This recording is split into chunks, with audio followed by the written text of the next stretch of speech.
Great, thank you very much, and thanks for coming back from morning tea. I know that the lawyers aren't always the draw card on these events, so I do appreciate some of you coming in to listen to what I've got to say. It'll be 15 minutes, so I'm going to have to talk pretty quickly, cover a few things. What I want to talk about is land tenure in WA and some of the land access issues associated with mining projects, and also looking at the new land reforms that are coming. I titled this Mining versus Land Reform because I've been doing this work for almost 30 years, and I think I haven't seen the amount of buzz around getting access to land as we're experiencing at the moment. And there's a real, I think, beginning of an era of competition that's going to have quite an impact on mining. So in order to talk about this, I do need to talk a bit about the background. So what I wanted to mention here is just explain how our land system works in WA. 92% of our state is Crown land. What that means is only 8% is privately held, 92% is vested in the state, and the state determines how that gets held and allocated. And that is a very separate and distinct system of land ownership to mineral resources, geothermal resources, petroleum resources. All of those resources are all separately vested in the Crown, and the Crown gets to determine how they are dealt with. I should just get to the right slide. And so what that means is you have a system of layers of rights of access and ownership that do overlap. And so it's very important that they coexist with one another. And so what we're going to see with the burgeoning competition is some more, I think, more conflict of activity. And not to mention, of course, another layer, which is native title rights and interests, which also overlaps all these other interests. So there's a variety of legislation that governs all of this. The Crown land, the 92% is governed by the Land Administration Act here in WA. You'll all be familiar with the Mining Act. We've also got the Geothermal, Petroleum and Geothermal Energy Resources Act and the Native Title Act, which is the Commonwealth legislation that governs native title. So I want to talk a bit about the current LAA framework and how that interacts with mining, so I can then put the context to the changes that are coming. This is the types of tenure that you can are currently available for other land users, so generally non-mining uses. So very briefly, the investigation license, or the Section 91 license, we call it. This is how people get on the ground if they want to do a little bit of geotech work, flora and fauna surveys, ground truthing, that sort of thing, and they apply to the minister. They're just a license. They're not a registered interest in land. They're non-exclusive, and they're generally just for a couple of years. So when a proponent of a project wants to then build something, they move to generally a Crown lease, which is an exclusive piece of tenure, exclusive possession lease, just like when you lease a house or lease a shop. And that is how you can generally build and construct and operate your project. They usually last for around 50 years. A Crown easement is the non-exclusive tenure, again, like a normal land easement you might be familiar with. And these are used for linear infrastructure. So things like pipelines, transmission lines, roads, etc. So they crisscross the state, and that's, of course, why they need to be non-exclusive. I've mentioned pastoral leases. They're a very strange, unique beast. They are a creature of statute. They're sort of a non-exclusive lease, which is an unusual oxymoron from a legal perspective. And you'd be, most mining companies will have had to deal with pastorals in their area and be quite familiar with them. And I mentioned options to lease. They're not a different type of tenure, so to speak, but an option in the usual way. It's of getting your foot on the piece of land that you might want to develop a project on. And we're going to see a lot more of those coming forward. I wanted to talk about how LAA tenure gets granted. There's a lot of confusion around this, and it's very different to the way the mining process works. And so there is, it's kind of unfamiliar to a number of mining companies. Basically, the Minister for Lands, who has the control of all that Crown land, is vested with substantial discretion around how to grant this. And there's no particular format that you need to make your application in. It's not like you're filling the form in the same way as you do in the Mining Act.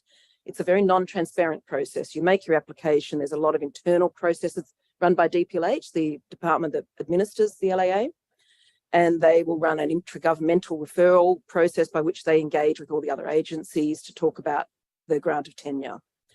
So it's an important one to understand that it doesn't work. You don't get the same level of sort of transparency as you might if people are making applications over your over tenements, and you can go onto TenGraph and have a look.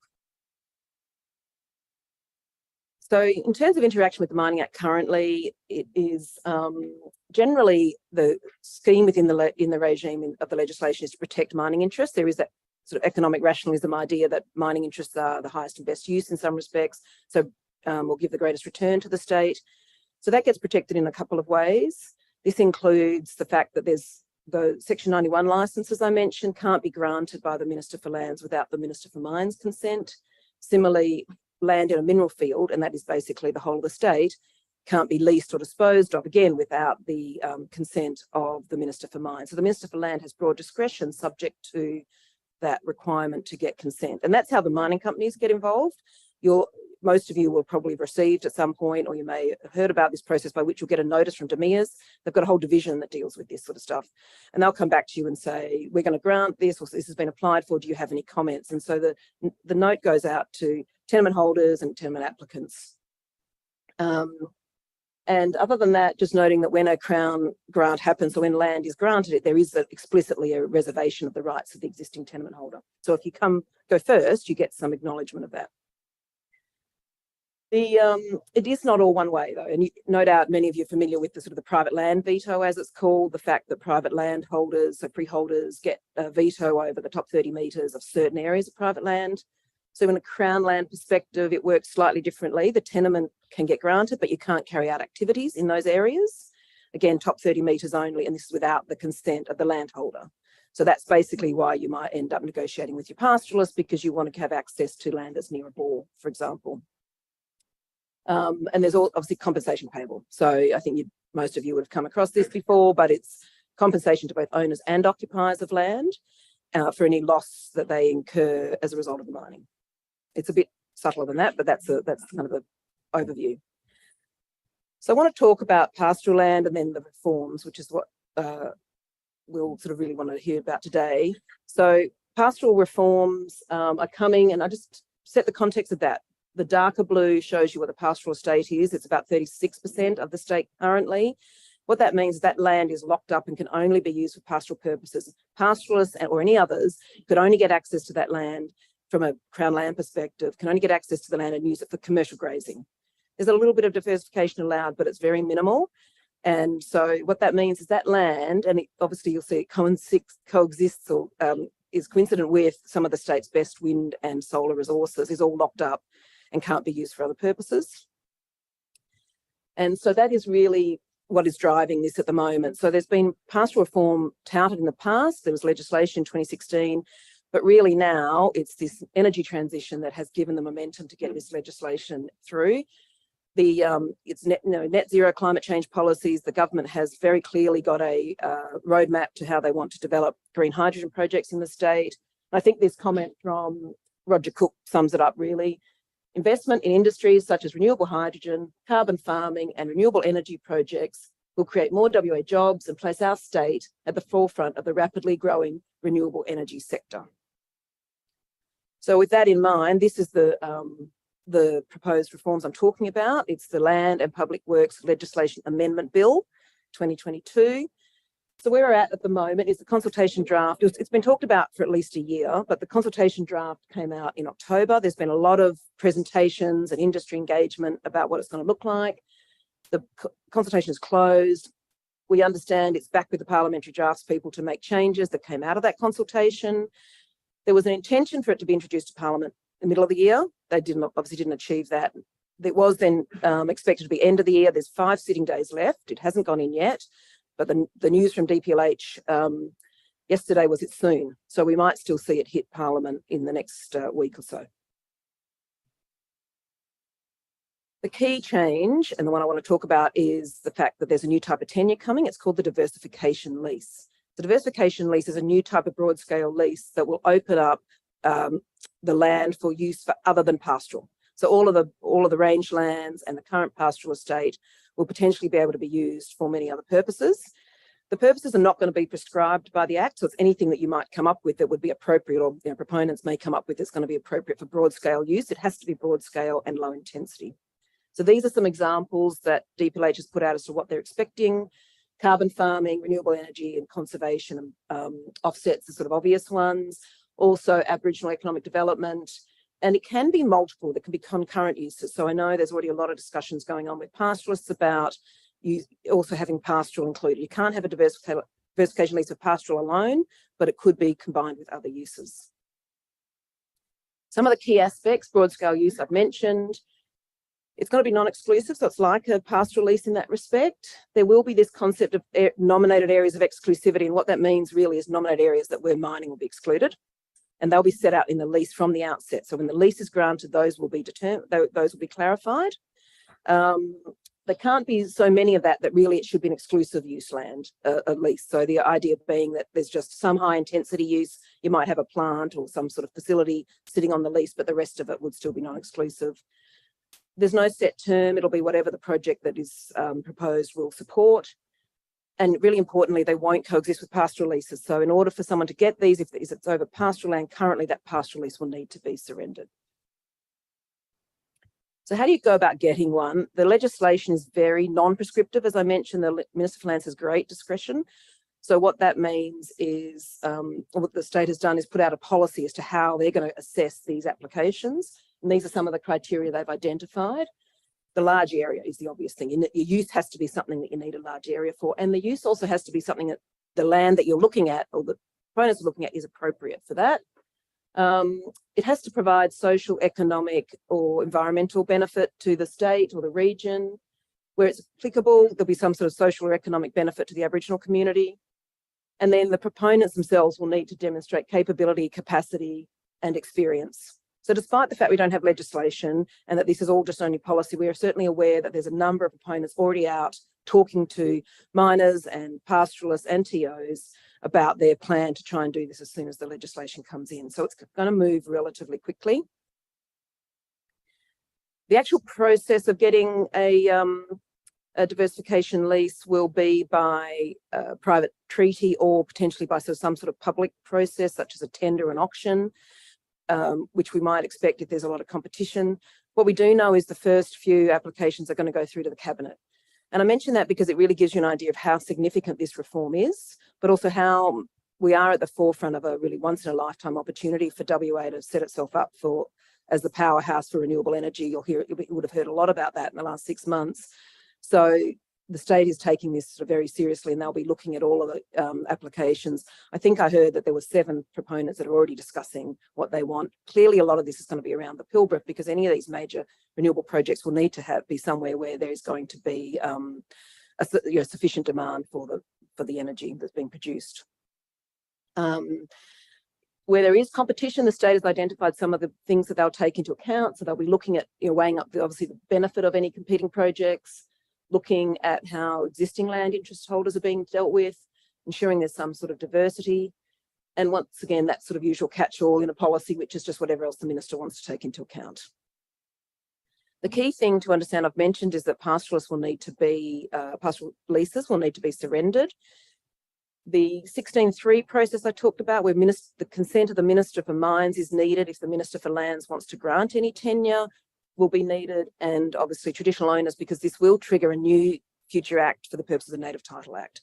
So there'll be the proponents of these kinds of projects will be looking at those 3 sort of gates, if you like, and no doubt talking to miners as well as part of that process. So the last thing I want to just mention is this bill is amending not only the Land Administration Act and the Public Works Act, but also the Mining Act. So these are some of the changes that are coming to the Mining Act. 16.3 consent, I've mentioned already the Ministers for Mines consent being required for the grant of tenure in a mineral field. The change there is that not only will the diversification lease require the consent when it's initially granted, but also if the purpose is going to change. So if it was granted for the purpose of a renewable project and then tourism or carbon farming is going to be added as a purpose, that will go back to the Minister for Mines. Similarly, those exclusive areas, so there's areas where mining is going to be excluded, will also, any change to that will go back to the Minister for Mines. So the miners will get a sort of second bite if there's one of these changes. What that means is that once it's sort of locked in, everyone will know where those excluded areas are. I should mention that 16.3 consent, and this isn't changing, the Minister can only say yes or no. There's no ability for the Minister to impose any conditions. So it's a bit of a blunt instrument, and it does obviously mean that there cannot be too much weighing up, if you like, around the interest of the mining versus the project. Where the conditions might come in is in the negotiation that a proponent might have with a miner in the area, and you'll do that contractually. The leaseholder consent, so this is that point where the top 30 metres, there won't be access to the top 30 metres. Those provisions are changing, and they're going to create a new 100-metre buffer around what they call substantial structures. So think about the wind turbine, 100 metres around that. You won't be able to get access to the top 30 metres without the consent of the diversification leaseholder. And the other one is also fibre optic cable and electrical cable, 100 metres around that. That caused quite a lot of consternation in the consultation, so I'll be interested to see if that's been taken on board. And then finally, the compensation regime will be the same as it is for pastoral lessees, which means the leaseholder will only be entitled to compensation for loss from damage to improvements or for substantial loss of income. The only issue there, of course, is someone's income out of a wind farm will be substantially more than it is out of running cattle. So there will be some follow-on compensation issues, I think. That's the end. I'm sorry, it's very quick. There's no questions as I understand it. So I'm around for the morning. Feel free to catch me if you want to have any questions or want to chat about anything further. Thanks. Thank you, Claire. Thank you, Claire. There are plenty of seats up the front here if you'd like to come up. I'm not going to pick on you if you come and sit close to me. I'll be gentle with you. Moho Resources Managing Director Ralph Winter is a commerce professional with over 17 years of extensive experience in the mining and exploration industry. He has specialized in corporate affairs and finance, marketing and promotion, and business development in both exploration and development companies. He's passionate about advancing the company's critical mineral strategy and creating shareholder value, and he's an avid supporter as well as a former director of Breast Cancer Care WA. Please welcome Ralph Winter. Thanks, Jerry. Thanks, Vertical Events and RIU for putting on a fantastic show again this year. Yeah, look, Moho Resources, we're a small company, but we've got a lot on and a lot of potential. So I'm hoping to highlight that very quickly. It's not a lot of time to go through what we've got, but hopefully we can get there. Standard disclaimer and compliance.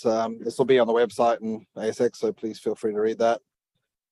So in terms of the company itself, we've had a bit of a shift into exploring more from that critical minerals perspective. We've always been a gold and nickel explorer, but we've now shifted a little bit more and expanded that into other things as well, such as rare earths and lithium. We think there's a lot of growth potential for that in the future, and I think a lot of companies do, and that's why we're doing it. But we've also got fantastic ground that has access to those. So we've accumulated a very diverse project portfolio across the country, really, and we'll run through a few of those shortly. But key to that as well is having the right people, having good quality people that can actually explore those and target the right things for you. So we've spent a fair bit of time putting together what we believe is a world-class technical team to advance those projects. As a small company, we also have potential early access to cash flow potential through a small gold resource that we have near Kalgoorlie. But like I said, it's really about Moho investing in the future of essential minerals for sustainable technologies moving forward. So a few key facts about the company. We have 10 projects across 2 states. We're targeting 5 separate commodities, or have exposure to 5 separate commodities. We've got over 5,500 square kilometers of ground to cover. We've got 2 joint ventures with IGO, over 30,000 meters of drilling already completed, and 12 different drill campaigns. So as you can see, it's very diverse and a lot of potential for growth for the company moving forward. The key part to this, I guess, and because we've always been gold and nickel, we've kept to the nickel side of it, and we've expanded our focus on exploration for that. Probably a big part of that in this first instance is our project at Kalgoorlie, which is about 50 kilometers north of Kal, and sits right next door to Poseidon's Silver Swan, Black Swan nickel mine. So the green tenements over here, that's the Silver Swan, Black Swan mine, and we hold everything else around that particular project. We have done a lot of work there in terms of gold, and like I said, we've been expanding our nickel exploration around that area as well. The first cab off the rank on that one is Black Swan South, which sits about 4 kilometers south of Silver Swan mine itself. We drilled 12 holes into that a few months back. We're waiting on the assays from that at the moment from the lab. Unfortunately, the labs are still pretty slammed. But the drilling did successfully outline the basal contact of the target of the commodite ultramafics. And we believe it's it is looking like it's open to the southeast, but we have closed it off on the north. But look, it was a first pass program. It gives us enough inspiration to sort of advance it further and plan a follow-up program to that as well, which once we get the results back, we can model it up and see where that'll lead us. Second part of that is our Dukes and Dukes North, which sits to the north. It's about 7 kilometers northwest of Silver Swan. It sits on it has a nickel and copper soil coincident anomaly over a 3.6 kilometer magnetic anomaly. So it looks quite interesting. We went and we drilled 7 holes into this as an initial pass. The reason we only did 7 was because we could only drill on existing tracks at this point because we don't have heritage clearance on this just yet. The heritage survey is due to be completed shortly. It was supposed to be done in November, but it was pushed back to December, unfortunately. But look, it's looking very interesting. We intersected ultramafics in all of those holes.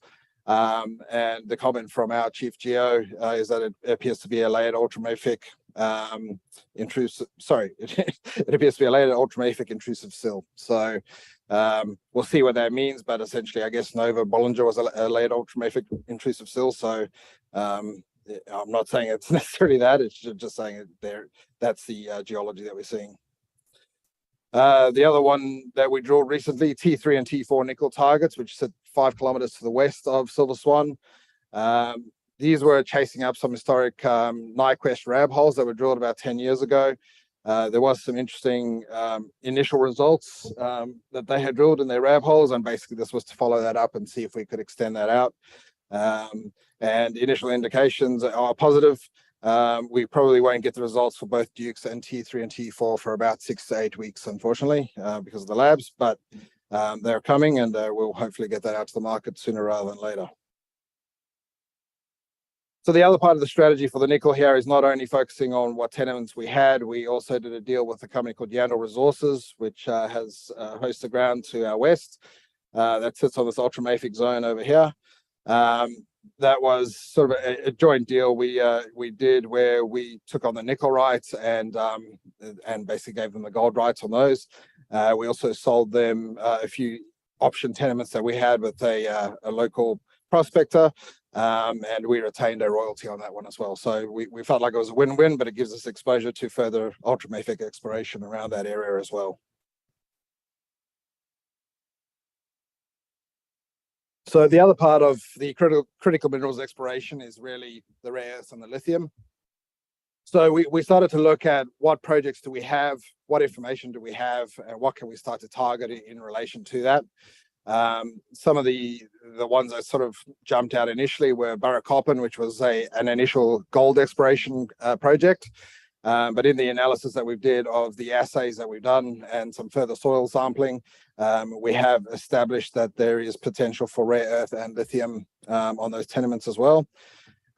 Based on that, we then went and pegged additional ground to cover all the channels that exist around our tenements, so the green ones, to basically expand as much of that ground as possible for further rare earth exploration.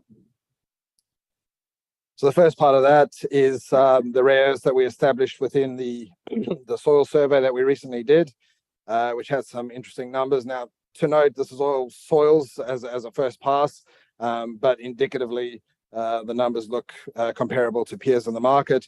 We obviously have to go back and do some further drilling, further sampling, and we've got some drilling planned as well and gravity surveys, in particular over our target 1 over here. Which is looking quite interesting, and hopefully we'll be able to get a rig out there before the end of the year. If not, it'll be early next year, and do some actual drilling into it. So like I said, it's all based on soils, but the numbers are looking positive as an indication.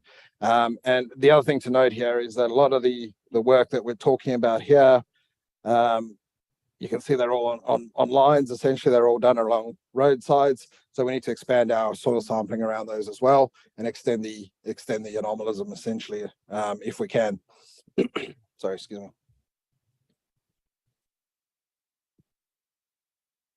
So the other part of that is the lithium. So in the same geochemical survey, we had our geochemist Richard Carver also look at the potential for lithium. And essentially he identified 4 main zones, as you can see up there. Now the key to these are they're about 5 kilometers in diameter each. So you're talking about around about 100 square kilometers of initial target zones. But keeping in mind that we need to expand the sampling here, so it's very early stages, but there are encouraging initial indications. So like I said, what we're doing at the moment is we're going to be drilling in this area here in the not too distant future and do some further work. And as a proof of concept, if that works out, we can then follow those out and target the other ones as well. Being that we're in the wheat belts, we do have to work with the farmers, and we have good relationships with the farmers there already. So we sort of work around their schedules. They're busy harvesting at the moment, so hopefully once that's done, we can get on the ground and do a bit more work. So the other parts of the rare earth story is Peak Charles, which is looking quite interesting. So Peak Charles was one of 7 projects we picked up in a deal we did with a consultancy called Whistlepipe Consulting late last year. Peak Charles was originally a nickel target, nickel copper PGE target. But since we actually picked up the ground in that deal, quite a large province of rare earth ionic clay exploration has opened up around us. And as you can see, there's quite a lot of companies. You got OD6 in here, and Meeka Metals, which is on later, and a whole bunch of other companies around here that are sort of targeting those ionic clay rare earths. So we believe that there's some interesting potential there for rare earths. It's very early stages. We're still in the process of getting our land access and some early stage orientation sampling done. But that's one to keep an eye on, because I think if we can get a rig in there as well in the not too distant future, which we hope to do in the next few months, we should see some interesting results come out of that as well and do some further geophysics. The other part of that strategy, so the Whistlepipe deal that we did was an amalgamation of the consultants that run Whistlepipe originally did some of the targeting work for the Gonaville-Julimar discovery. They went around and they targeted certain projects around WA, and we picked up all of those in that deal. So you've got all the yellow ones are related to that. Peak Charles we've already spoken about. Some of these aren't granted as yet, but most of them are. So what we're doing is, like I said, we're doing initial sampling orientation across a lot of those projects. Land access, which takes a while because a lot of it is farmland. And there's crown land, and there's also forests and so on that we need to consider as well. So there's a lot of planning that goes around that. And then we've got to wait on the other ones to be done. So we're planning all the geophysics and the orientation surveys and the follow-up work from this point. This is probably more early next year to mid-late next year that these will start to flow through. But it's looking very interesting, and it's something to bear in mind. So like I said early on, the other part of the project at Silver Swan is the gold. So we have a small resource there, around 21,000 ounces, grading 2.5 grams. Now, it doesn't sound like a lot, but that's only on this very small little blob in here, which is about 300-meter strike length. We've got 2.5 kilometers of extent going up from there into the Hodges ground to the north. We've done some further drilling on that, some air core drilling preliminary, and there's some encouraging gold results that have come back from that. What we are looking to do now is find ways to monetize this project. So whether that's do a deal with another party or even advance it to production in our own end, we're investigating all those options now, but there is potential to do that for us. And we believe with the swing in the gold now and the growth in the gold potential moving forward, that's definitely something that will, be good for the company moving forward. So just the resource itself, like I said, it's about 21,000 ounces at 2.5 grams, but there's a lot of scope for improvement and expansion of that.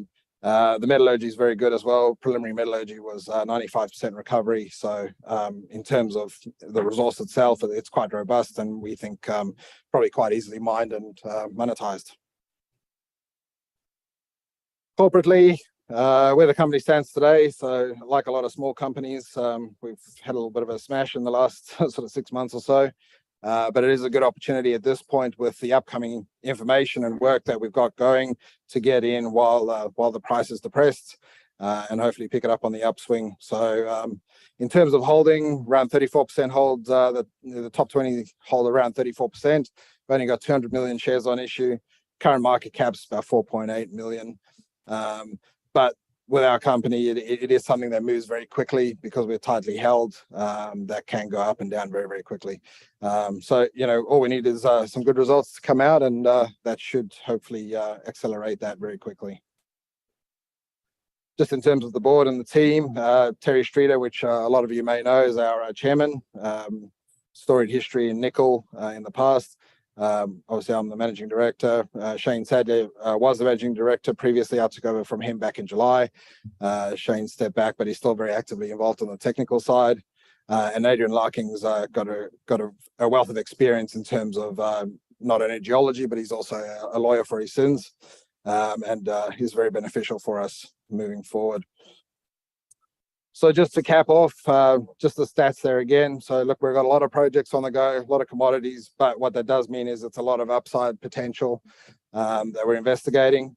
And I truly believe we're just getting started. So please take a look at it. And yeah, we got a long way to go. So thank you very much. Thank you, Ralph.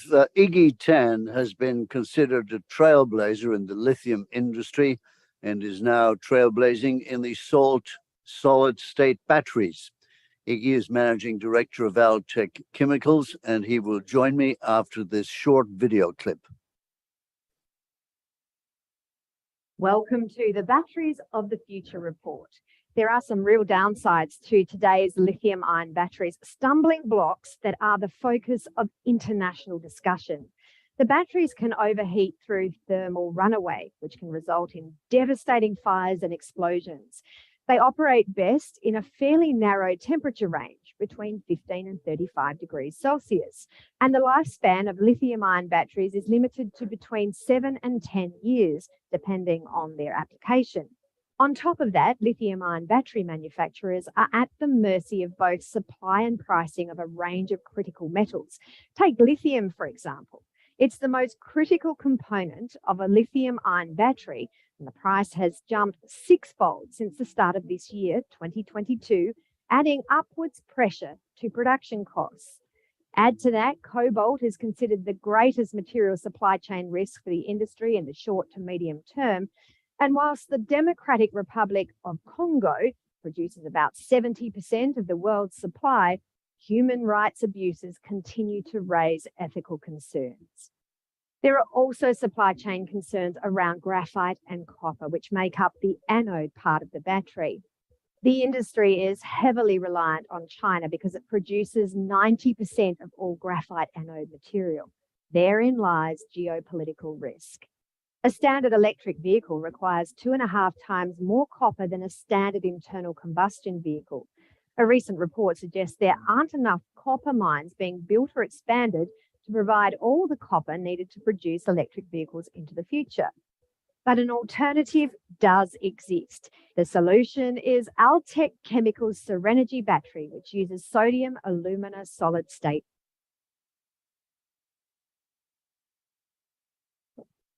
Good morning, everyone. Firstly, I'm going to talk about the lithium-ion battery and where it's going to with solid state. So maybe a quick poll. Who has solar panels on your roof? Hands up. Oh, quite a lot of people. What about an electric car? Who's got an electric car? Oh, one. Tesla, right? No.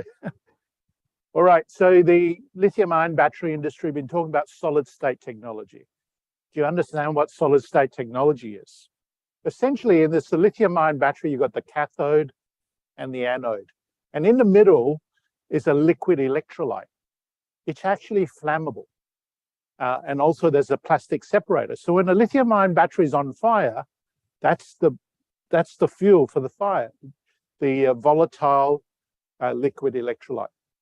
Solid state technology is replacing the liquid electrolyte to a ceramic piece. So essentially you have a ceramic piece that has no liquid there, and it allows the lithium to go back and forth. So that's where the industry is heading to, solid state technology. Now, as the video mentioned, lithium-ion batteries are prone to catching fire. Now, when it actually goes, it's called thermal runaway.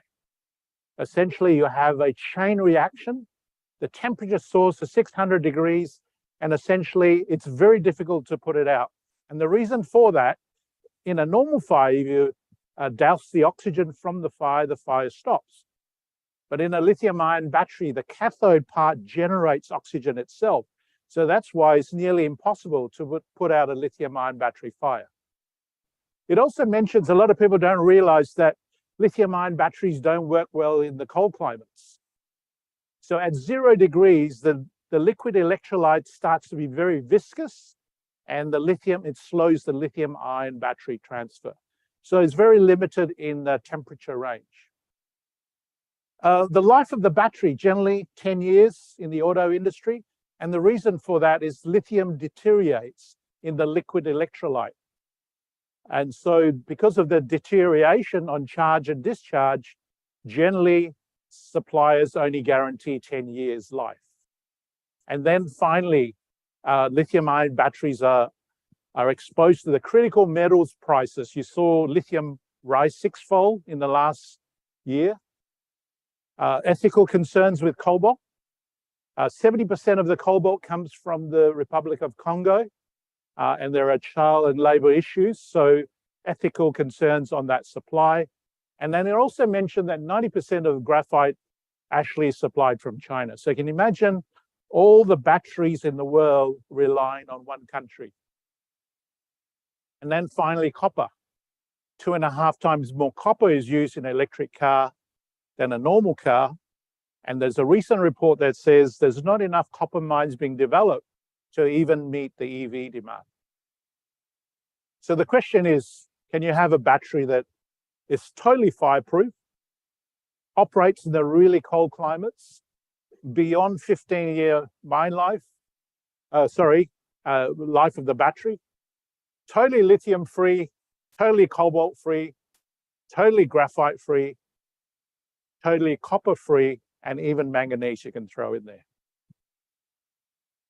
This is our Serenergy battery. So essentially, it was developed by the German Institute, the Battery Institute, for the last 8 years. They spent nearly 35 million euros in the development. They operate a 25 million euro pilot plant. They've produced these batteries. So essentially, what we're doing is taking that technology and commercializing it. So essentially what we're doing is we're using common salt, what you have in room, and we are converting into a salt nickel battery. So this is 250 watts. 80 of these will power your whole house and take you off grid. So you can imagine a battery without lithium, cobalt, nickel, copper and graphite to be about 40% cheaper. So, and the reason this battery is very exciting is because we use solid state technology. There's no liquid electrolyte here. We use a ceramic tube. So it's therefore fireproof. Because we don't have a liquid electrolyte, this battery operates at 270 degrees internally. It's totally insulated, so you can touch it on the outside, but it's a bit like a mammal. It's got its own heat, and you can operate in a very cold climate, right down to -40 degrees. It also, because it hasn't got that liquid electrolyte, it has a life beyond 15 years because the sodium actually doesn't deteriorate in the charge and discharge. Now, this is some work that's been done out of Canberra, where they cycle these batteries, and you can see lithium generally degrades over the period of time. And the blue line is actually this type of battery, very stable. In fact, is growing in capacity, and there's a reason for that. So generally we use salt, sodium, very reactive material. It sits below lithium on the periodic table. If you remember your chemistry, sodium is very reactive. And essentially, this is the key to our battery. We don't use cobalt. The chemistry doesn't require cobalt to get the voltage or the energy capacity. We don't have any anodes in this battery. It's a self-forming anode. And I'll show you that in a second. Because we don't have any anodes, we don't have any copper and graphite on the anode side. So graphite free and copper free. And the batteries are actually ideal for the grid storage market. It's essentially a bit heavier, and that's why we position it to the grid storage or renewable energy market. And if you look at this graph, it shows on that side, you want a lot of energy. Up the top there, you want a lot of power. So if you want to have a sports car, you want a lot of nickel and cobalt there. But for renewable energy, you don't need that. So this is an ideal thing. Very equivalent to a lithium iron phosphate battery in energy. And we're targeting the grid storage market because it's growing at 28%. Everybody's focusing on EVs. This market is growing as fast, and this is really the growth sector. Now, this is some of the interesting technology. How does this battery work? Essentially, you've got a ceramic tube, which is the solid state. You've got an electrode in the middle, and you fill it with salt and nickel metal powder crystals. And you flood this ceramic with a nickel chloride medium. And this thing sits in a metal canister, which acts as the negative part of the battery. That's it. That's the battery. And this is what it looks like, the ceramic bit that fits in the metal canister. So what's the chemistry? When you charge the battery, the sodium ions leave the chloride, they transfer through the ceramic piece, and it forms molten sodium on the outside of the ceramic tube. And when you discharge it, the molten sodium dissolves and go back to salt. So the unique part of this battery, as you can see a cross-section, it forms its own anode when you charge, and it dissolves the anode when you discharge it. So that's the unique part of the battery. It's a self-forming anode. So that's the exciting bit about it. We don't have to use graphite and copper and so on. So how does it compare to other types of batteries? So you've got a whole list of things that compares.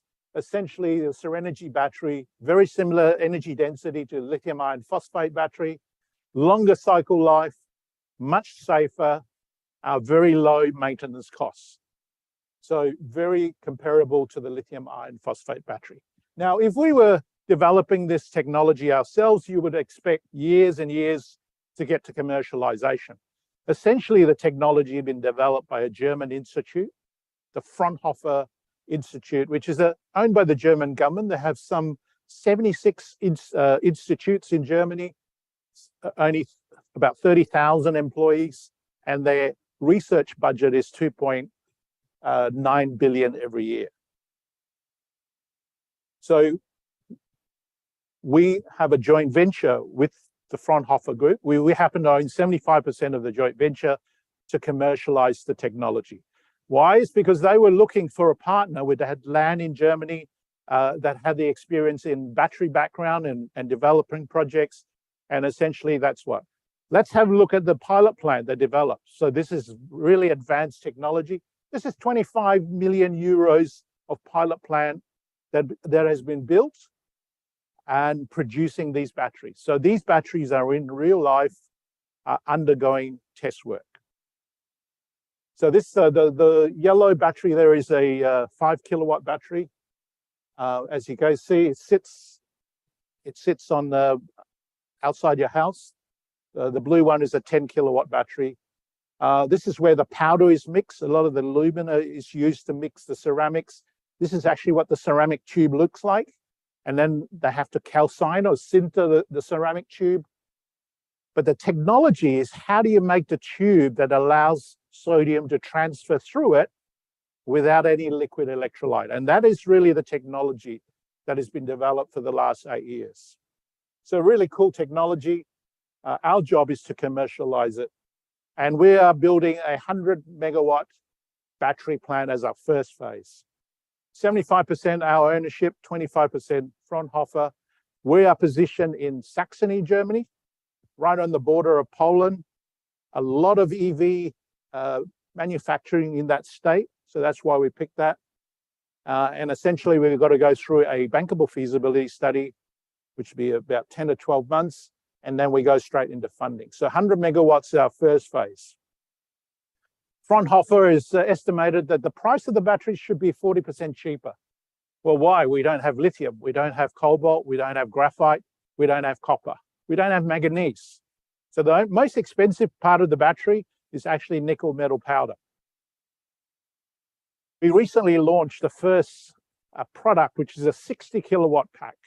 So 60 kilowatt, 100 amps per hour, 620 volts. So they would sit on a grid storage, neighborhood batteries, ideal for your home. Basically, what we're doing is taking the energy from the sun and shifting to the night, because currently, if you've got panels, you're producing excess power, putting it back in the grid at 4 cents, and then buying it back at night at 26 cents. It doesn't make sense.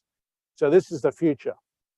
So our market is the renewable energy storage, and our vision is to then move to gigapanels. Peak shaving is also a very important thing, or arbitrage. I'll give you a great example. In Germany, 2 hours during the noontime, they're actually discharging excess solar energy and wind power into the ground because the grid can't take it. So you can imagine 2 hours of the day they're producing solar power and wind power, and the grid can't take it, they're discharging into the ground. So nearly 2.9 billion euros is wasted every year in Germany because you don't have battery storage. Thank you very much. And our vision, Altech Chemicals, is to be a gigawatt supplier of batteries. Thank you. Thank you, Iggy, and as usual, a top-flight presentation. Thank you very much. Meeka Metals Managing Director Tim Davidson is a qualified mining engineer with experience taking resource projects through economic studies and into production.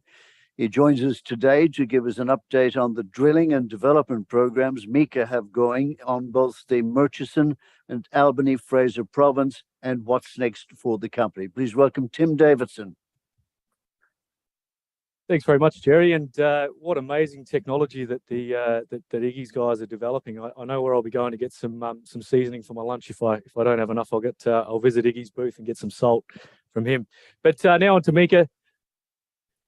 So from a corporate perspective, a really experienced board and management team, and that we're led by Paul Chapman, who really doesn't need any introduction in the resources space. Anyone that's been around in this sector and investing in this space for any length of time would recognise that name. He was obviously instrumental in the development of Silver Lake Resources and a number of other really successful, or taking a number of other really successful junior companies through to mid-tier and production status.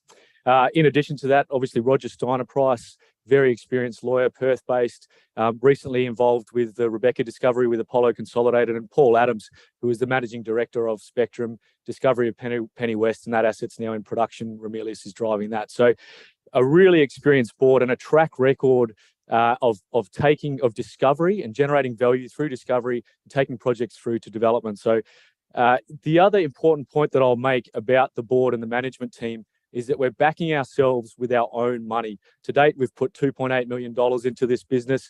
550 grand of that the board put in a couple of weeks ago when shareholders approved our participation in the August placement. So we're putting our own money into this company, backing ourselves to succeed, and we think we've got some really exciting projects to deploy that capital into.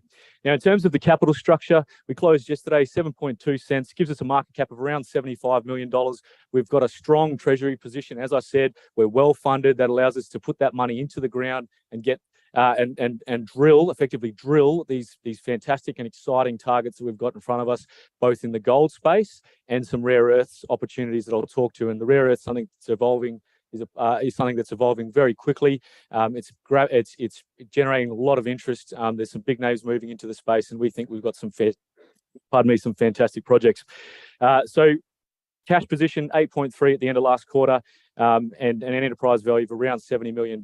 Now, what underpins the value of that, or what underpins the value of the business? $70 million EV. Well, we believe it's our 1.1 million ounce gold mineral resource in the Murchison. Now, that resource was something that we updated mid last year. So it's been about 12 months, slightly over 12 months since we completed the last resource update. In that period, we've drilled somewhere in the order of 50,000 meters of drilling. In the last 6 months alone, we've drilled 35,000 meters of drilling going into a target called St. Anne's that sits outside that resource in the Murchison. So very exciting opportunities. We see that resource growing. We've got a resource update for the Turnberry deposit later this year, and then the St. Anne's deposit, which has never had a resource attached to it. That'll be in December or early January at this stage. We're working through that. So really exciting. Outside of the Murchison, but something complementary in the gold space, is a project called Circle Valley. We went down there in June last year, drilled a couple of air core lines, intercepted some thick zones of gold mineralization in the oxide horizon. We followed that up in January of this year with some RC drilling into the fresh rock. And our very first hole, January, 23 meters at 5 grams per ton. So that's a really exciting opportunity for us. We've followed that up this year with a series of RC drill holes, and just in October we've completed 5 diamond drill holes down there to give us some structural information and seeing some really exciting things there. While we were down there at Circle Valley looking for gold, with this regional air core drilling, the XRF data, the geochemical data that we were using to guide our exploration for the gold and the pathfinders for the gold, that picked up rare earth elements, really high level rare earth enrichment within the clay horizon. We did some more work on that over the course of the last 12 months. And following that, we've set about in December, January, February of this year, or last year, this year, we set about securing a significant package of land around our Circle Valley project where we identified initially those rare earth elements. So now we've got a rare earth portfolio of land over 2,500 square kilometres. We've got drilling over about 1,100 square kilometres of that. It's looking really positive. We're working on the MED as well, and that's coming back really positive as well. So to start off with, I'll just touch on the Murchison and why we're so excited by what we see there. Now, we own this project 100%. We took control of it in February of last year, so we've had it for about 2 years. I mentioned we put about 50,000 meters into the ground since we took control of this project. Most of that has been drilling outside of the resource. We're not looking at resource extensional stuff, although we have done a little bit of drilling with extend the existing resources. Most of that drilling is going into fresh terrain that hasn't had any drill holes put into it, and we're getting some fantastic results. So where we do have the mineral resources, they have been drilled out very well. Close space drilling, close centers. So we've got a really high level of understanding of the geology down there and what hosts the grade and where the grade sits. 65% of those mineral resources, the 1.1 million ounces, sits in the measured and indicated classification. So it's a very good understanding of the geology where we have the gold. And then outside of that, we've got a really fertile belt with very limited drilling. So it's a fantastic opportunity to follow up. Now, guiding exploration is a fantastic data set. We've got significant geophysical data, gravity, aeromag, subaudiomagnetics. We've got an extensive drill hole database, and I mentioned most of that drilling is into the 2 deposits, Andywell and Turnberry. Outside of those 2 deposits, the greenstone belt has had very limited drilling, but given we know that there's 1.1 million ounces in the ground where we have drilled, it's obviously very fertile geology. So one of the targets that we've hit recently, we started drilling at St. Anne's in June of this year. That was meant to be a 3-month program. We've extended that. We'll be there until at least Christmas. We put 35,000 meters into St. Anne's over that last 6-month period. We've just mobilized a diamond drill rig to that prospect. We're drilling some deeper holes. We're seeing some really good signs in the diamond core, and we've also got an air core, a rig that's got the ability to do air core and RC drilling, and that's continuing to test the strike of that deposit to the north. So we've got 2 drill rigs there. That's going to extend out to Christmas at least, and then potentially into next year, results dependent. So significant amount of drilling going into St. Anne's, looking really good. Now, if you were to draw a section that what hosts the mineralization in that Turnberry St. Anne's corridor, there's a big greenstone belt that runs approximately north-south through there, basalts, magnetic dolerite unit. There's a shear zone that runs north-south. The shear zone runs north-south through that mafic unit, rips everything apart. If we were to draw a sectional line through those 2 deposits, through St. Anne's and Turnberry, this is what you'd see. They're about 3.5 kilometres apart. There's been about 90,000 metres of drilling into Turnberry to date. We've put about 35,000 meters of drilling into St. Anne's in the last 6 months, and these are the results we're getting. Some very high-grade mineralization. We've only really effectively tested the oxide horizon to date. I mentioned we've just mobilized a diamond drill rig to site to go and test what it looks like in the fresh rock, and we're seeing some really good early signs from that, albeit that we don't have the assays for the diamond drilling as yet.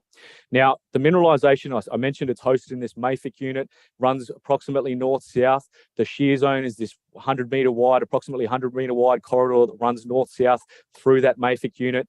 We see some tight folding in that geology, and then these oblique cross-cutting structures. And where you get the confluence of those three things, the MEK unit that runs north-south, that folding, and these oblique cross-cutting structures inside that north-south shear zone, that's where we see the strong gold mineralization. It's absolutely where we see the gold at Turnberry, and it's where we see the gold at St. Anne's. And the exciting thing about that is in the aeromagnetic data, it's really high resolution data. It's flown on 25-meter centers. We see that same structural setting and same geological setting to the north of St. Anne's, so between Turnberry and St. Anne's, and to the north of Turnberry. So we know it's a fertile greenstone belt. We know it's only had limited drilling outside of that deposit at Turnberry and now St. Anne's, which we started drilling in June. But given the size of the resource at Turnberry and the gold mineralization we're seeing at St. Anne's, we know there's a lot of gold there. We know that it's a fertile system, and that gives us plenty of targets to go and test once we've finished drilling out St. Anne's. Now, you'll notice that 3.5 kilometres, it's only been lightly tested to date, less than 3,000 metres. That's the same to the north of Turnberry. So again, very limited drilling, and a lot of that drilling falls outside of that approximate 100-metre shear corridor that cuts through the mafics there. So it's really a compelling opportunity for us to go and deploy this capital in, do the drilling, and we're getting some great results. Now, if we were to cut a section through the oxide horizon at St. Anne's, this is what you'd see. It's not a big supergene plume with nothing underneath it. It looks to be fairly consistent in width, although it does narrow up. We're seeing it narrows up a little bit in the fresh rock. The oxide horizon extends down to between sort of 80 and 100 meters below surface. You can see in the chip tray on the left-hand side of the slide there that it's a solid quartz vein. We've actually twinned that hole with a diamond drill. It's not a big supergene plume. It's a solid quartz vein. You can see the photo of the nuggety gold that we're seeing in those chips. Big fingernail-sized chunks of gold. Big, quite a large tail on that pan as well. So very high-grade mineralization, very nuggety gold, very exciting. The other thing that we're seeing, and I mentioned we've put 35,000 meters into this deposit over the last 6 months. The more drilling we're doing, the more we're discovering, as you would expect. We have been focused up until now on the western side, which is the mafic felsic volcanoclastic contact. The shear zone rips through there. That's where we've focused all of our drilling. We did some step out lines over to the east, and about 100 meters to the east on the sediment mafic contact, we're seeing mineralization now there as well. So this, what we're calling the wood lode, this lode here, this has had a number of drill holes put into it. We released the first assay results in a couple of weeks ago in early November. We're now testing it with some diamond drilling down dip. We're also testing to the north of that wood lode, and we're seeing some really exciting things in the geochemistry and the XRF data. So St. Anne's is an exciting opportunity for us. We're getting fantastic grades. Up until now, it's been focused in the oxide horizon. We're certainly following that up and extending or attempting to extend that mineralization to the north and getting positive results in the oxide. We're now doing the diamond drilling at depth, and that's coming back really positively as well. And if I just flick to the next slide, this is what the mineralization looks like in the limited drilling that we've got into the fresh rock. This is an RC drill hole. We're now drilling below that with diamond core. One of the first 5 RC drill holes that we drilled hit 4 meters at 87.5 grams. Again, really nuggety gold. You can see that really, really fingernail size nuggety chunks of gold in those RC chips. It's your typical Western Australian Archean low gold deposit, quartz hosted. It does appear to boudinage, so pinch and swell. We're seeing that in the drilling as well, but very exciting. And then in terms of what it looks like in the diamond core, this is the very first diamond drill hole that we've drilled. This intercepted the lode about 20 meters below where we hit that 4 meters at 87 grams. So this hole here, and that's what it looks like. So we're not seeing the 20 to 30 meter wide quartz lode we saw in the oxide horizon, but we're seeing it's sort of a 3 to 5 meter wide quartz lode in the shear zone. Lots of sulfides, really exciting.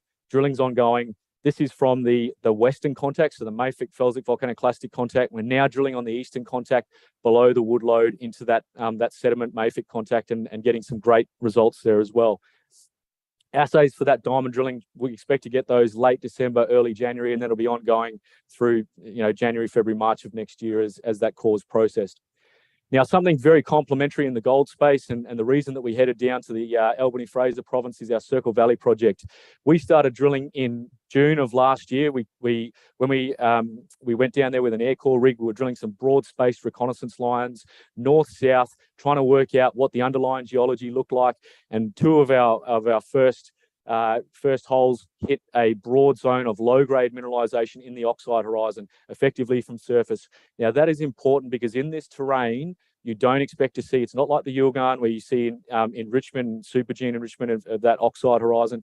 You actually see gold, depletion of the gold in that oxide horizon. So the fact that we were seeing in the air core drilling very high levels of gold was very exciting. We followed that up in January of this year. Our very first RC drill hole into the fresh rock hit 23 meters at 5 grams per ton. We've then followed that up with a number of other holes. And the exciting thing about this is not only the fact that we're hitting this mineralization with a number of drill holes along strike and down dip from that initial hole that we drilled 23 at 5. The exciting thing is that these holes that we've drilled are the first holes that have ever been drilled into the fresh rock on this tenure. The other thing that we identified when we were down there drilling these RC holes at Anomaly A is we drilled some additional lines, north-south lines across that, what appears to be a mafic unit. And in that air core drilling, what we saw at Anomaly A, we see that again in the north. Low-level gold in the oxide horizon. That's never been tested in the fresh rock. That target is 5 times the size of what we see at Anomaly A. So Anomaly A is a gold in soil and air core anomaly. Gold in air core drilling anomaly in that oxide horizon extends 1.2 kilometres east to west by 400 metres north to south. The anomalism in the north is 5 kilometres east to west and about 1 kilometre north to south. So it's early days. We're really excited by what we see. Certainly excited by not only the geochemistry we're seeing down there, which we compare to some other deposits and is very favourable, but also the fact we're seeing these broad zones of gold in the RC drilling. We've just completed a diamond drill program, a short diamond drill program into the fresh rock to understand some structural information and determine a little bit more about the shear zone that hosts this mineralization. That's been fantastic. It's going to guide our drill program kicking off in January of next year when we go back and start a much larger strike extensional drilling program at Anomaly A and start testing this northern anomaly. And we expect to get the assay results from that diamond drilling in the next 6 to 8 weeks. So we've sort of guided the market. January we'll get those released, and we'll that's looking very prospective. Now, the reason that we went down to Circle Valley and the Albany-Fraser was the gold, and something that we identified in the XRF data was the rare earth mineralization, enrichment in neodymium, yttrium. We followed that up with some lab test work, and we got some really exciting results, really high-grade mineralization in the clay horizon. We then set about securing significant additional tenure. We pegged the Cascade project at sort of December, January, February, and now we've got 2,500 square kilometres down there. We own it 100%. It's tier one, it's serviced by some fantastic infrastructure. It's obviously a tier one location based in, being in Western Australia and close to Esperance Regional Service Centre. Just quickly touching on what it looks like at Circle Valley. Again, we've only just started this work on the rare earths, broad space reconnaissance drilling, looking for the gold. We've reanalyzed that for rare earths. It looks to be an 8 to 12 metre thick clay horizon. You can see on the left-hand side, depletion at surface, enrichment at about the level where the water table sits. Again, above, generally above 1,000 ppm, where we see the high grades and a really high proportion of NdPr, which is those magnet metals which drive the economics of these projects. Outside of Circle Valley, our Cascade project, this is 10 times the size of Circle Valley in terms of land area. Circle Valley is 220 square kilometres. This is about 2,300 square kilometres. We've got drilling that covers 1,000 square kilometres. Again, early stage reconnaissance style drilling, kilometre spacing, but it shows there's high grade in the clays. And covers a significant area. Outside of the southern corridor in the north, we don't have any drilling, but we've got some very compelling targets from surface auger sampling. This target in the south has grades up to 633 ppm. It's 20 meters east to west. It's 20 kilometers east to west. It's 10 kilometers north to south. Never been drilled. And based on what we see at Circle Valley in that southern corridor, it looks to be very prospective. Finally, the metallurgy. This is probably the most important point. This dictates where the projects get developed and whether they're economic. We've started down the path of working through that metallurgical process, understanding what the flow sheet looks like. We're getting some great results with the leaching. We need to refine that. We need to work on the early stage upgrade work to ensure that we get a high grade concentrate product to then leach. This work's going to be ongoing for the next 12 to 18 months, but early stage is very prospective and very positive. Finally, our work plan for the next 12 months met with the rare earths, drilling for the rare earths at both Circle Valley and Cascade. Lots going on with the gold, both at Circle Valley and in the Murchison. And we're certainly, if anything, if the results we're getting in the gold and the Murchison are anything to go by to date, we expect to get some fantastic results over the next couple of months. So thanks very much. We are going to be at the booth, obviously, today and tomorrow. Stop by if you want any more details. There's lots more to talk about. And thank you very much for your time.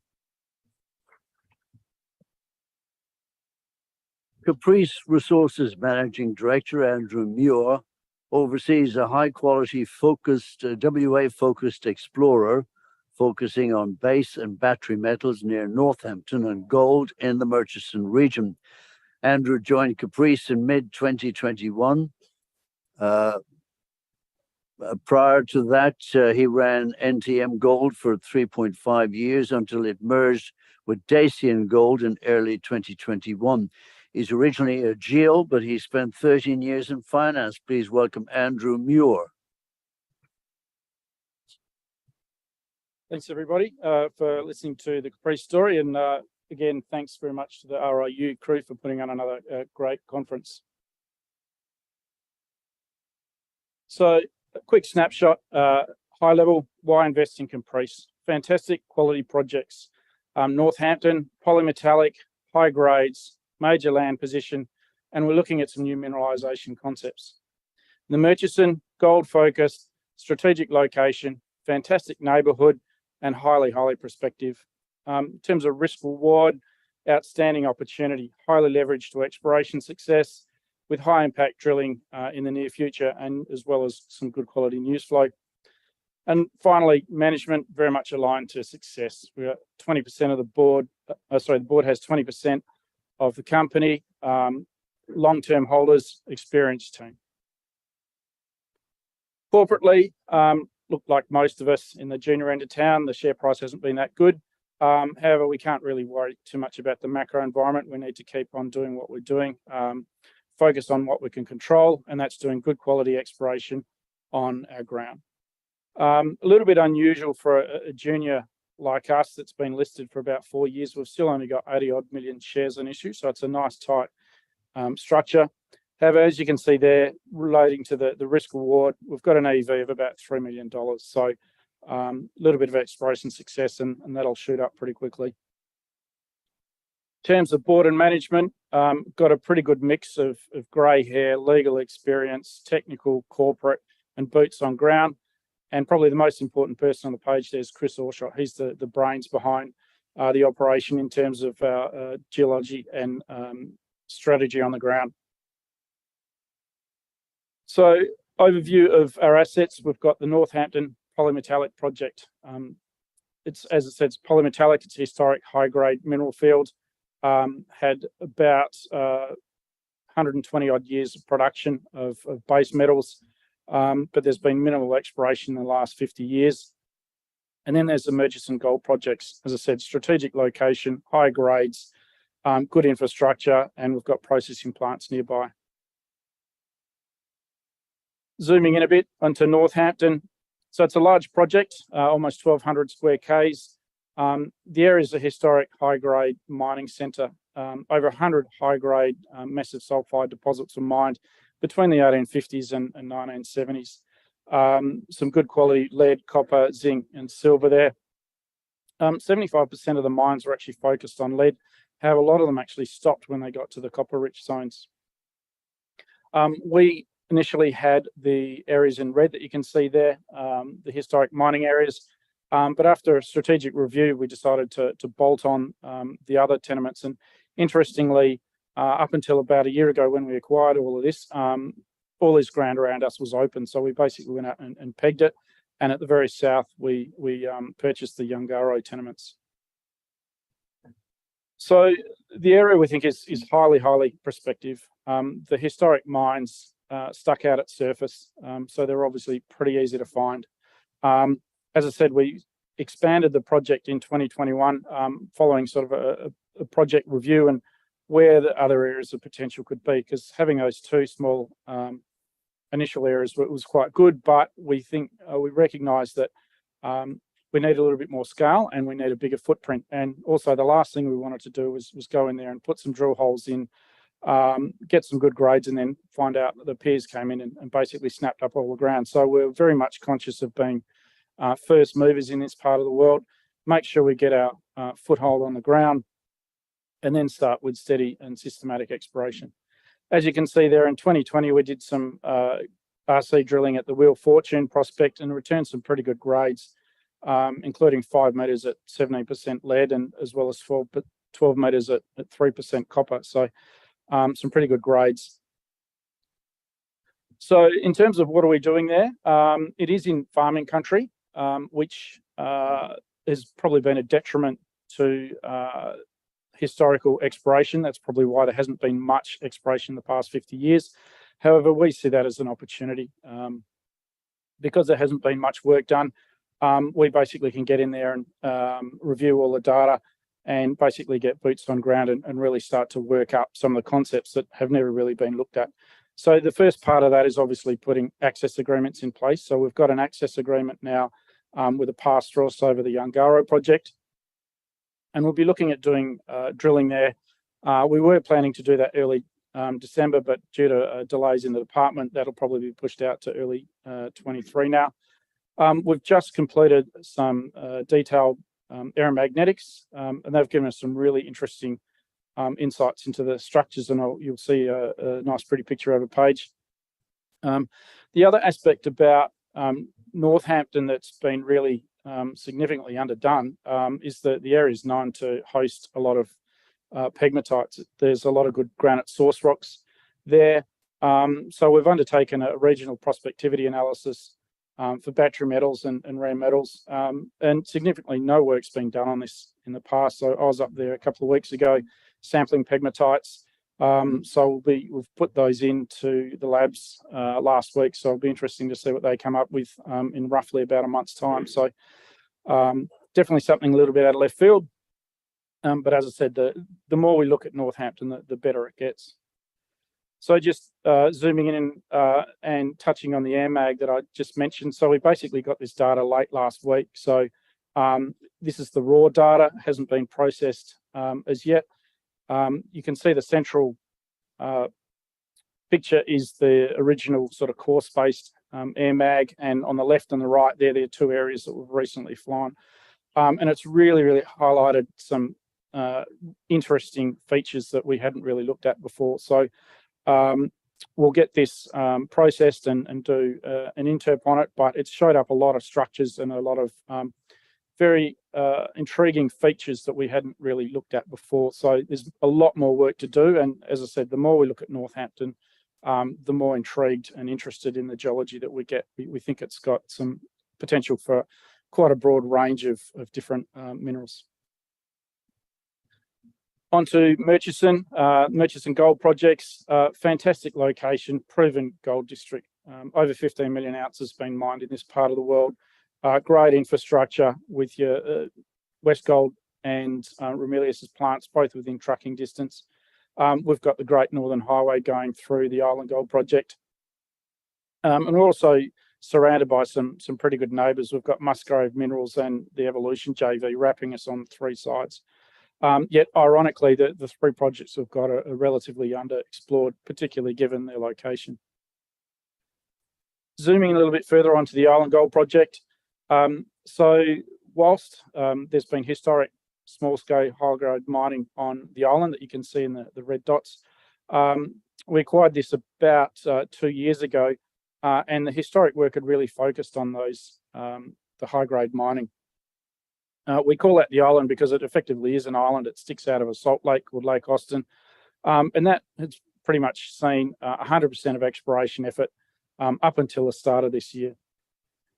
Lake Austin, or the lake area that we have, that covers the remaining 75%. And we stepped off the island for the first time this year and focused in on the Solace prospect.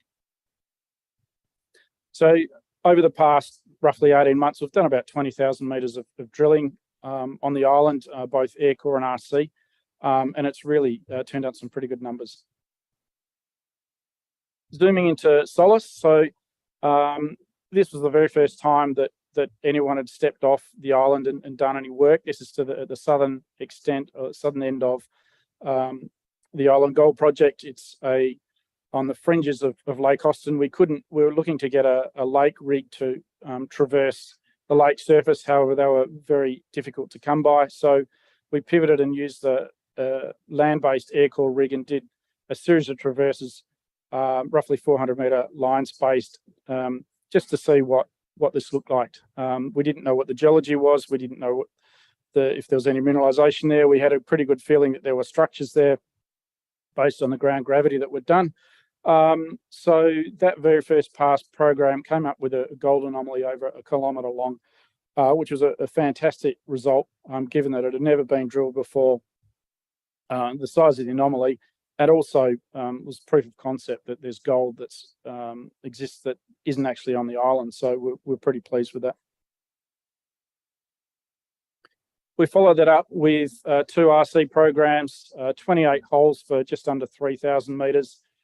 Got some really good grades and widths, highlights being 4 at 4.4, and which included 1 metre 11, and 4 at 3.4, which included 2 metres at 6.4. Again, we've only done 2 small RC programs, so fantastic results, and definitely more work to do there. The other drilling that we did prior to Solace, we did a couple of RC programs on the island itself. We were following up some of the historic work, but also testing some of the large BIFs that the mineralisation is associated with, and we got a number of good quality results there. Obviously, the highlight being 10 at 16, as well as 9 at 4.7, etc. So there's more work to do there in time. The other thing to note is most of the drilling's been relatively shallow and with an average depth of just under 100 metres. So more work to do there in due course. We also acquired the Cutting Warren Big Bell South roughly 12 months ago. It's an 80-20 JV with Golden State Mining. Geology and structures look really, really good. Cutting Warren, it's close to the Cutting Warren Shear, really good structural environment. And Big Bell South, it's an interpreted extension of the structures in greenstone belt that hold the Big Bell deposit. Likewise, had largely minimal exploration, so we'll probably go in there and do some soil sampling and some air core, as well as probably some ground-based geophysics once we can get access. Just zooming in again on a little bit more on the Cutting Warren, just highlighting the complexity of the geology and all the targets that we've identified. So that's us in simplistically exploring on all fronts. Northampton polymetallic project, historic high-grade base metals, great land position. We've got some really interesting new mineralisation concepts, and we'll be drilling there soon. And then there's the rare metals assessment. As I said, there's been no work done on that. Really, really interesting to see what the samples that I collected last week come up with, and also what the new air mag data shows up, both structurally, but also with radiometrics, etc. Murchison Gold, great location, outstanding neighbourhood, highly prospective, and we've been drilling a fair bit over there over the past sort of 18 months, and we'll be back there again at some point. So again, risk reward, largely at shell value, pretty minimal downside from where we are, but substantial upside based on the work that we're doing and the quality of the ground that we've got. And of course, like any company, we're assessing new projects. We recognise we probably need to diversify the current commodity suite. So we're actively reviewing projects, but as long as it makes sense and there's geological credibility associated with them. So watch this space. So that's us. If you want to come and have a chat to myself or Chris, we're at booth 39. I'll be around for the next couple of days. Look forward to talking to you. Southern Mining is focused on creating value for shareholders through discoveries. The company's value is underpinned by a strategic land holding in the Duketon Belt, which includes the advanced Southern Star gold projects, which abuts Regis Resources tenure to the north. The company also has exciting growth potential at its East Leverton nickel and Edinburgh Park gold projects. Newly minted Managing Director Matthew Keane is here to present why, and you may be getting on the ground floor of the next de Grey. Please make him welcome, Matthew Keane. Thanks very much. I am going to be followed by de Grey. Andy here is going to get up and give you one of the great success stories of the West. But I think of this as, if you look back in the 70s, a good analogy, you had AC/DC used to be a backup band for Black Sabbath. Obviously AC/DC went on to be a world beater, so maybe hopefully we're that supporting act for the show today. Anyway, I'll go through my slides relatively quickly. I know we're getting close to lunch here. It's a very simple proposition, but I think you'll agree and see the value in it. Okay, so where we're based, so we're an Australian-based company. We're looking for nickel, copper, and gold, primarily gold, but also the base metal side. Our project areas, we're based around existing infrastructure and mills in Queensland, and our main focus area currently is in Western Australia. So I think a good way to think about this in terms of you want to break down our asset base. I'll go to the next slide, bear with me. Okay, so our main projects in Western Australia, you've got effectively our base load underlying value is in our Duketon Gold Project, which sits at the base of the Duketon Belt just below Regis Resources. The spice in the project and where we're currently drilling is our East Laverton Nickel Project. So we've got the rig turning at present, and I'm anticipating what we'll see in the next couple of days. And we've got Moho Resources, which is just below the town of Laverton. All these projects are surrounding the Laverton area.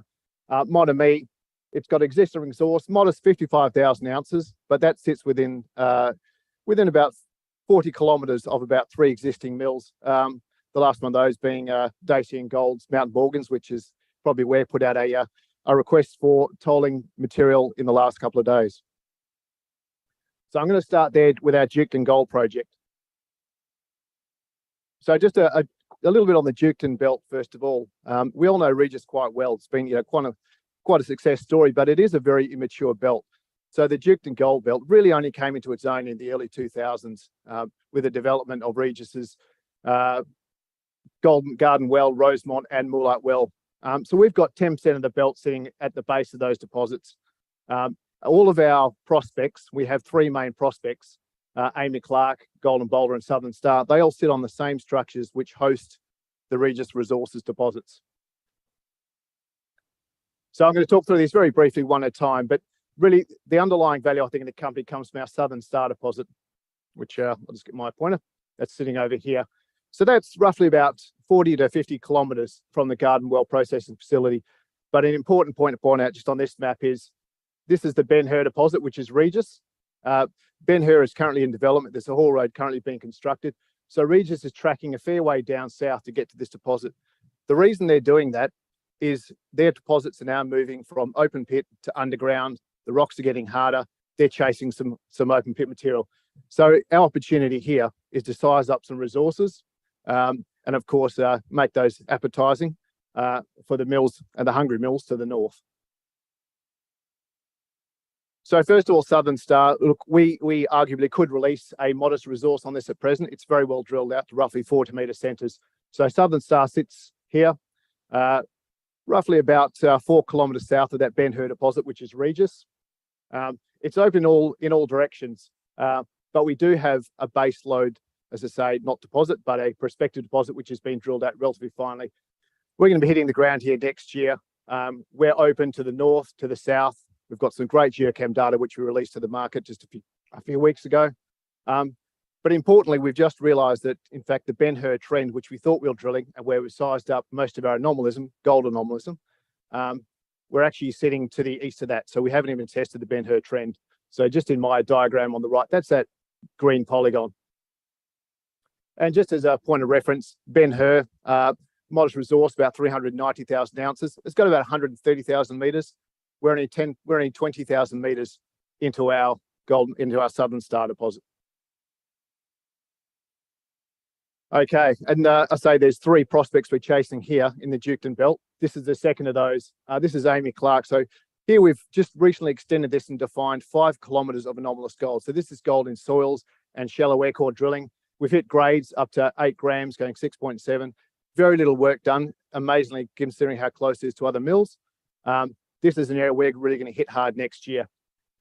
We've literally got around about 5 kilometers or 4 kilometers of continuous strike. We've got anomalism almost in a gun barrel straight line sitting on a shear, and we've only got very shallow air core drilling there to date.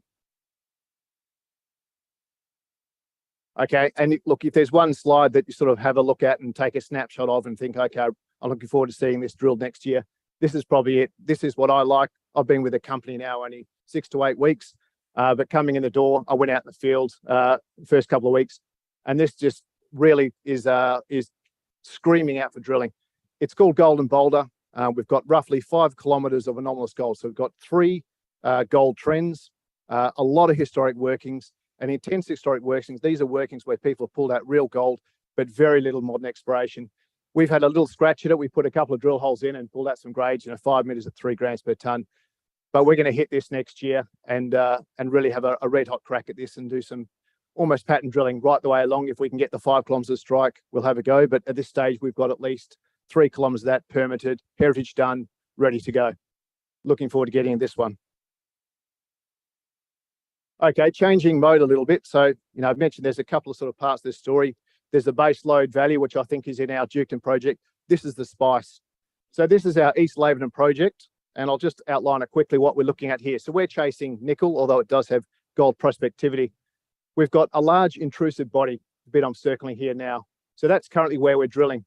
So that's akin to mineralization styles like the Bushveld complex in South Africa, Nova Bollinger. That's what we're chasing there.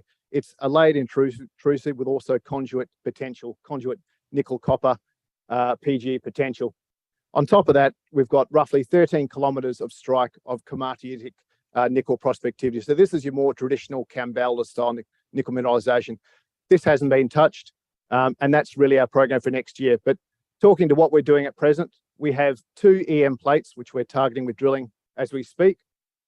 We have a small plate here, relatively shallow, and the one we've just pre-collared with an RC, and now we're drilling the diamond, is this conductor plate L076. So the pre-collar is complete. We now got the diamond rig turning, and we'll see what comes of it. So we're looking for nickel copper PGEs, and next year we'll be kicking off. We're doing EM initially, and then hopefully following up with drilling on this large komatiitic sequence, which hasn't been tested for nickel.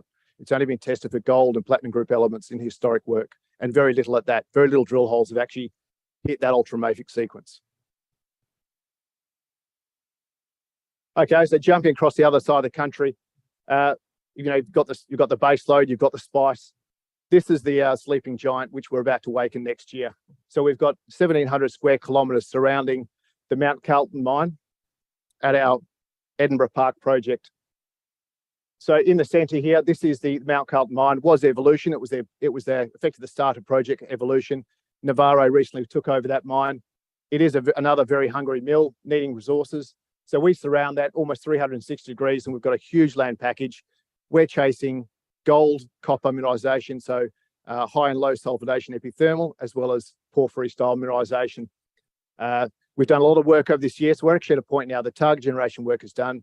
Some of that work was actually helped along by a major who was very interested and did some hyperspectral work for us, contributed a number of projects that we had a base load of 13 targets, which we're going to chase. More recent work on top of that is to find another 16 targets. There's a lot of work to do here, but we've defined at least 2 of those projects now where we're drill ready, and we're looking to get on the ground to drill next year. This will most likely be after the wet season in Queensland, which is roughly March, April. So this, very little value in our share price, but it's really a watch this space for next year. As I say, sleeping giant, which we're about to awaken. I'll finish off on our corporate slide and just leave that up there. But one thing I'll point out, as I got this on screen, we've got a very strong board and management team. We've got real skin in the game. So directors have got well upwards of 25% of the company. So we're invested. We're along for the ride in terms of success. And 2023 is going to be a very big year for Southern Star. We're going to be on the ground. We're going to hit these targets hard, and we're going to hopefully come up to some success. We own all of our projects 100%, and all of our projects are within 40 kilometres of existing and hungry mills. Thanks very much, everyone. Thank you, Matt. Just a reminder that networking drinks will be held in the exhibition area from 5:15, sponsored by CSA Global Mining Industry Consultants. The Grey Mining activities are focused on the 100% owned Malina Gold Project in the Pilbara region here in WA. Here, De Grey has made a large-scale, high-value, near-surface gold discovery at an area called Hemi. Andy Beckwith has over 30 years of geological and management experience. His most recent roles include building Westgold's to circa 50 million ounces of resources as managing director, and prior to that, senior roles with Anglo Gold Australia. Andy Beckwith, please make him welcome.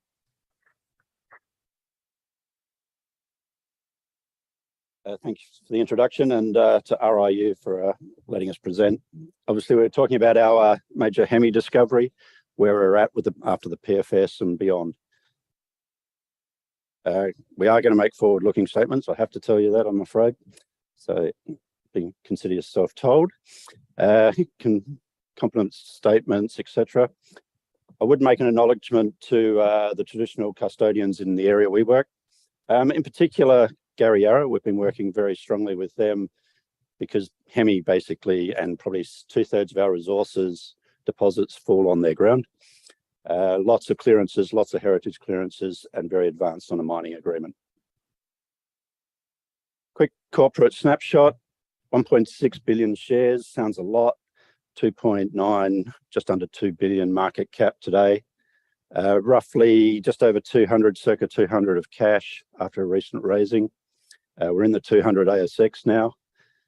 Gold Road just own just under 20% of us, roughly about 19.5, I think, after the capital raising.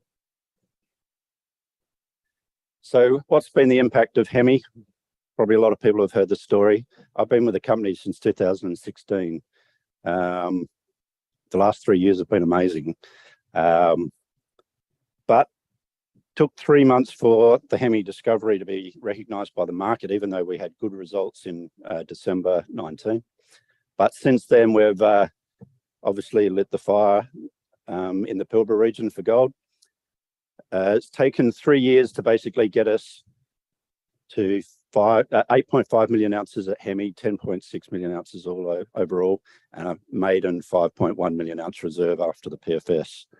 So 3 years from the discovery hole drilling was last Monday, 2 days ago. And since then, we've done a lot of work. So some of the recent achievements, obviously a very attractive PFS, the 5-odd million ounce reserve at 1.5 grams. We've added 1.7 million ounces while we've tried to increase the quality of the resources in the last 12 months. And we're now sitting at 8.5 million ounces within 2.5 years of drilling. The resource is back in drilling to April this year. And we've cracked 1 million meters of drilling in the last 3 years. Okay, that's virtually from Perth to Newman, 450 meters of air core drilling, 450 kilometers of air core drilling, about 430 kilometers of RC drilling, and 130 kilometers of diamond drilling. Peak of 16 rigs. We're back at about 6 at the moment. And probably more importantly for many others, and including ourselves, Pilbara is now a gold destination, not just an iron ore destination, lithium. So PFS, the top 5 gold producer potentially in the next few years. 6.4 million ounces to be mined in over just under 14 years. That's with a 10 million tonne throughput. It's got an NPV of just under $4 billion pre-tax and 2.7 post-tax based on the PFS. Capital cost is about $1 billion, just over, when you include the pre-strip of the cover. And it's a low operating cost. Pays itself back from the Brolga pit in less than 2 years. Very well located, and you'll see this better in the movie that you're about to see. But the main thing here is close to really good infrastructure, roads, gas pipelines, transmission lines, and the port itself. overlook the port itself to bring things in. The PFS averages 540,000 ounces per annum for the first 10 years and peaks at just over 600,000 ounces in year 5. Like I said, we'll be targeting a top 5 gold mine in Australia at the time of production, and that's relative to current. It's ranking quite well in the, say, top 3 at the current producers, but they're all obviously going to be pushing forward as well over the next few years. Like I said, it's a low-cost producer. We see lots of upside beyond the PFS metrics. Obviously, we're pushing to increase the resource base at Hemi itself and the regional deposits, new optimizations on the resources. We're looking to push more indicated into the pit shelves to increase the reserves. We still have to put the regional deposits into the reserves. So we would probably be looking at, based on the PFS, 1 million ounces of reserves, hopefully coming out of there. At that sort of order of magnitude. We need to look at underground potential beyond the pits and obviously new discoveries in the belt. Here's a quick timeline of where we're at right now. So basically in parallel, we're doing a debt funding process has already started. The DFS has already started, well into it. Environmental approval process is underway, soon to be lodged. We aim to be into construction mode by late 2023, roughly 18 months to 2-year build, and be hopefully into production, all going well, by late 25. So we're going to see a movie now, hopefully put some of that into a bit of a visual context. 2 hours north of Perth by flying. It's one of the largest undeveloped gold mines in Australia. We're going to zoom into the Mallina Gold Project in itself. That'll show the tenure is basically covering the Mallina Basin sediments, just south of Port Hedland.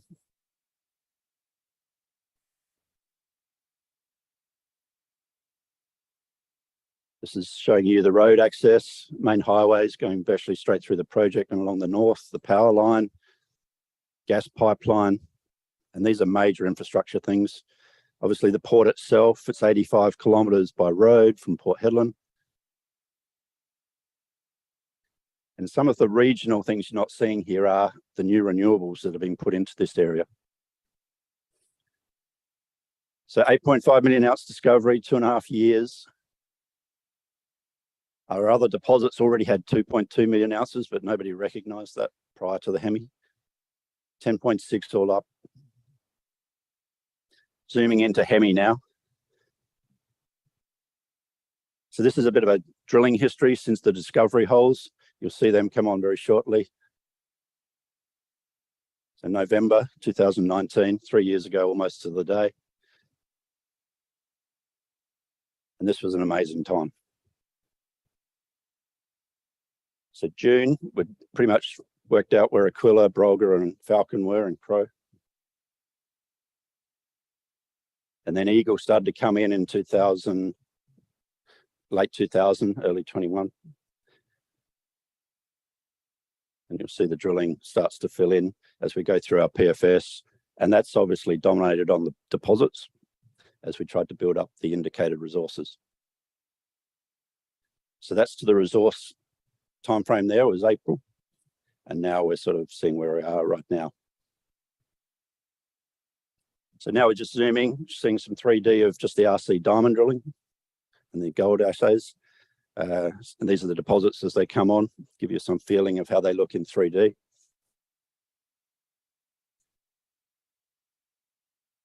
So the thing about Hemi is scale. Okay, it's 3.5 kilometre long system by 2 kilometres. Almost interlinked intrusions.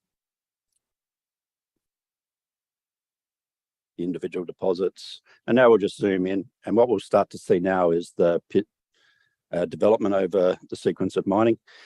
And it's that 2-year period there where you see Brolga as the main one on the right.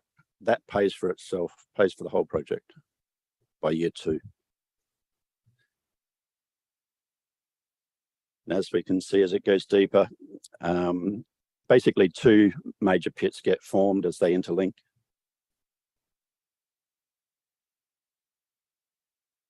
We're obviously trying to make those deposits bigger and find others. And now we're just going to zoom in and show you, I suppose, what the proposed plant would look like. We're very close to the Great Northern Highway. We're located well, it's sort of basically in the middle of the Yule River to the Turner River on a big sand plain. So now we'll go in and have a look at where the plant will be located and what it looks like. Obviously the ROM pad, first primary crushing through to the grinding circuits, the milling, and then the flotation, which takes out the sulfide, which holds the bulk of the gold in the deposits in the fresh rock. And then those sulfides are oxidized in what you'll see there is the oxidation plant, which is a POX. And then the entire rocks also go through the CIL circuit on top of that as well. So roughly 90% of the gold comes out of the sulfide and 10% comes out of the remaining rock, but well worth putting it all through. So that's a 10 million tonne throughput. In the background, you'll see the tailings dam. Substation over there is a solar farm, but power will more than likely come from the grid. And hopefully that'll be bolstered with lots of renewables as that grid grows throughout the Pilbara. So it almost looks like it's built there, which would be nice one day, hopefully very soon. Here's a sort of three-dimensional showing how the deposits all remain open at depth. Most of the drilling's down to 400 vertical meters. The deposits don't stop there, the geology keeps going. So whatever's in the next 400 vertical meters below the pit is yet to be determined. Along strike potential, well and truly remains open. So this is just a plan. That's the Hemi pits there shown in yellow and the deeper, redder colors where the drilling's occurred. There is lots of upside along strike still. The last 12 months, we have not done as much drilling as we had previously in the regional areas outside the Hemi deposits. Most of the drilling occurred inside the in the pit shells, making sure we could take inferred up to indicated and maximize reserves. So drilling now is focusing on things like depth extensions, where we're getting broad zones of nearly 360 meters at 1.2 grams. Lots of drilling occurring around that and along strike to beef up that part of the mineralization to see if we can pull the pits down. So that's one nice example.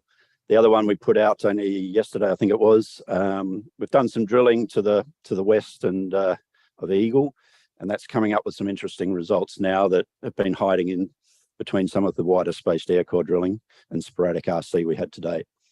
They're not exceptional results for us, but they're not too dissimilar to what Eagle and Ducon were when we first started. Eagle on Ducon took a while to get going. The first drilling wasn't that great, and now it's turned into, Ducon's now our second biggest deposit. So we have a lot of enthusiasm for the Antwerp area, and particularly that zone where you see the yellow results coming out of. That's going to be hit with some infill drilling in the near future. Elsewhere, we have a plethora of other targets along the structural corridor. We're looking for both intrusion-related mineralization, structurally controlled mineralization, like our regional deposits mostly. 150 kilometers of continuous tenure. There's plenty more to come. We'll be drilling for a long time. And really, that's what makes up the project. Hemi is obviously the beast within it. De Grey is hell-bent on pushing forward, building our organizational capability, continuing to drill to find more discoveries and increase resource reserves.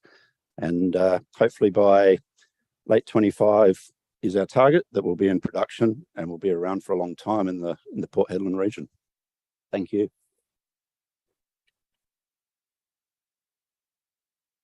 And that takes us to lunch on day one, and we are back at 1:45.